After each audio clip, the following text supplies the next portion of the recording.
Hyderabad BJP ఆఫీసులో కేంద్ర మంత్రి కిషన్ రెడ్డి మాట్లాడుతున్నారు. లైవ్ లో చూద్దాం. ఊరూరా ప్రచారం చేసినప్పటికీ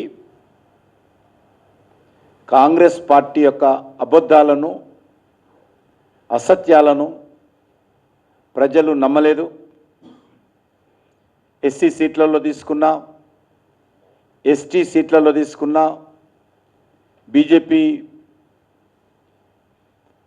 బీజేపీకి సంబంధించినటువంటి ఎన్డీఏ భాగస్వామ్య పార్టీలు మెజార్టీ సీట్లు పొందడం జరిగింది.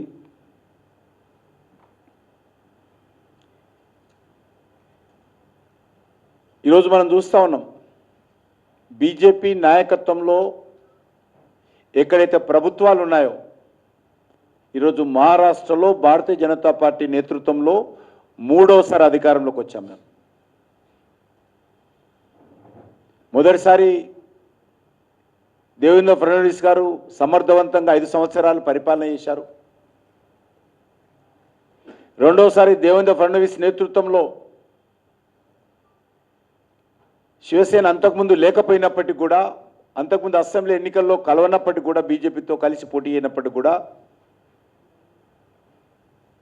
అనేక మంది యొక్క కోరిక మేరకు, ప్రజల ఆకాంక్షల మేరకు బయట ఉన్నటువంటి శివసేనను తీసుకొని 5 సంవత్సరాల క్రితం ఎన్నికల్లో పోటీ చేసి గెలిచిన తర్వాత, ఫలితాలు వచ్చిన తర్వాత ముఖ్యమంత్రి కుర్చీ కోసం ప్రజలకు వెన్నుపోటు పొడిచి ఉద్ధవ్ ఠాక్రే నేతృత్వంలో కాంగ్రెస్ పార్టీ శరద్ పవార్ చక్రం తిప్పి బీజేపీని అధికారం నుంచి దూరం చేసేటువంటి ప్రయత్నం చేశారు. కానీ 2 సంవత్సరాలు తిరగకముందే మళ్ళీ అక్కడ మోసం చేసినటువంటి శివసేనకు అక్కడ ఉన్నటువంటి ఎమ్మెల్యేలు బుద్ధి చెప్పి, బాలాసాహెబ్ ఠాక్రే శివసేన అధినేత అయినటువంటి బాలాసాహెబ్ ఠాక్రే యొక్క ఆలోచన విధానంతో అనేక మంది ఎమ్మెల్యేలు ముందుకొచ్చి మళ్ళీ ఏక్నాథ్ షిండే గారి నేతృత్వంలో పరిపాలన చేశారు, ప్రభుత్వం ఏర్పాటు చేశారు. తిరిగి మళ్ళీ ఈరోజు నరేంద్ర మోడీ గారి నేతృత్వంలో మూడవసారి, ఇంత జరిగినప్పటికీ కూడా మూడవసారి మహారాష్ట్ర ప్రజలు అత్యద్భుతమైనటువంటి మెజార్టీతో ఈరోజు అధికారంలో రావడం అనేటువంటిది మనం చూస్తూ ఉన్నాం. ఇక్కడే కాదు, బీజేపీ అనేక రాష్ట్రాల్లో కూడా రెండోసారి మూడోసారి అధికారంలోకి వస్తాం. గోవాలో, పక్కనున్నటువంటి గోవాలో మూడోసారి అధికారంలోకి వచ్చాం. ఓట్లు పెంచుకున్నాము, సీట్లు పెంచుకున్నాం గోవాలో.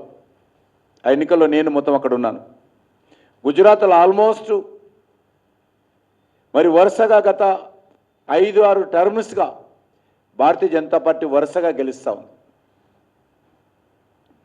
హర్యానాలో రెండవసారి అధికారంలోకి వచ్చాం.